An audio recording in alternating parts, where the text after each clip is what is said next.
Top 3 journaling mistakes you make when starting a journal.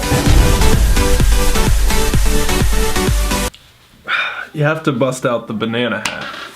Somewhere last year, I became the journal guy. I don't mind, although I never thought I'd be a man on YouTube talking about journaling. So I thought I would address the top 3 things I'm seeing, top 3 mistakes, if you want to call them, or misconceptions when starting a journal. And these aren't just you, these are me too, okay? So I'm right there with you on this, but without further ado, let's get going on the top 3 journaling mistakes. Would you go to a gym, work out once, and say, I'm healthy? Would you go on one date with someone and say, we have a great relationship? Would you read one book on wealth, save 10% of your check for 1 month, and say, okay, now I can retire comfortably? Of course not. Now why? Those all strategies get you to long-term results. You know, you do go to the gym to get healthy, you do go on dates to fall in love or meet someone or develop a relationship, you do save 10% of everything you make over the long term. It's not one time, it's a collection of those small acts. You will see the results. It is amazing how many times I go back through my old journals and I learn things from myself and insights that come back to you, memories that come back to you, and you get so motivated by coaching you. All right, and that's what journaling does. It's a way you can coach yourself from this moment to the future, and you just get better and better and better, and it compounds, okay?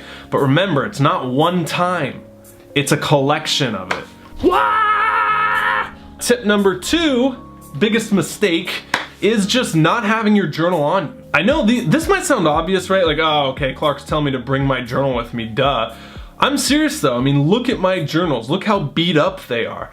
You can be as rough as you want on these things, and that's why I recommend you get a hardcover one like I have, link in the description below. You can rough these up and take them everywhere. Your journal by the end of the year should be falling apart like this. The spine should barely stay on it, okay, if you're doing it right. And this is because your best ideas don't come when you prepare your tea, you sit down and you say, I'm gonna have a journaling session.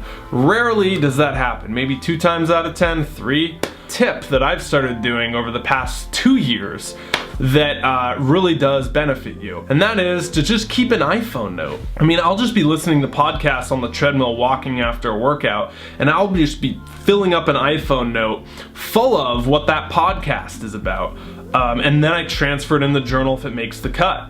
Okay, or if you're driving, get Siri to record a voice memo. All right, so stuff like that. Never have the excuse of I can't write it down and transfer it in later, but take your journal with you everywhere. And if you don't have it for some reason, and you do get an insight, or you hear a quote or something, you get an aha moment, you want to capture that. That's a very powerful thing, and they don't come on demand, so you got to be really proactive with how you capture it. And how you capture it is always having some way to write it down, okay? That's tip number 2. All right, and the third tip, guys, is my favorite quote of the year, and you've probably heard me say it, but I'm gonna say it again, and you're gonna hear it again. Psychologists have a saying that there's 2 kinds of people that they see in therapy. The first are the people that come in and need tightening. These are the off-the-wall celebrities, right? Celebrity Rehab, or I really can't think of another example, the midlife crisis guy, all right? He needs some tightening.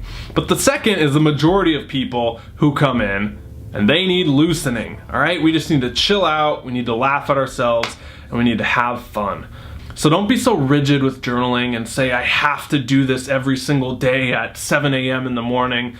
If you're really not feeling it, don't force it. And that's kind of counter to the advice in like the personal development world that says get up at 7, do the same thing every morning rituals, and X, Y, and Z. And I guess I'm more of the camp of you know, you should do it from a place of inspiration, not a place of obligation.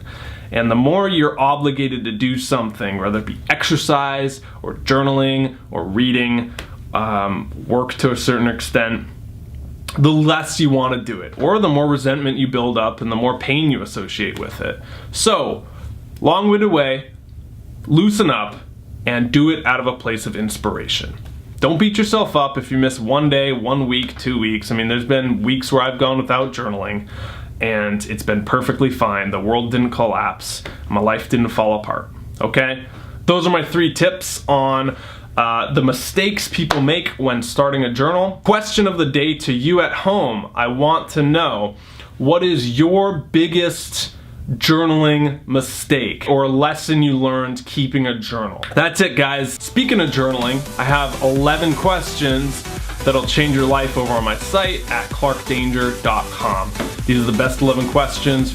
Really phenomenal place to start on your journal if you are looking for questions to just go deeper into yourself, get mental clarity. Been getting great feedback on it, so thank you if you've done that. Give it a big thumbs up and subscribe.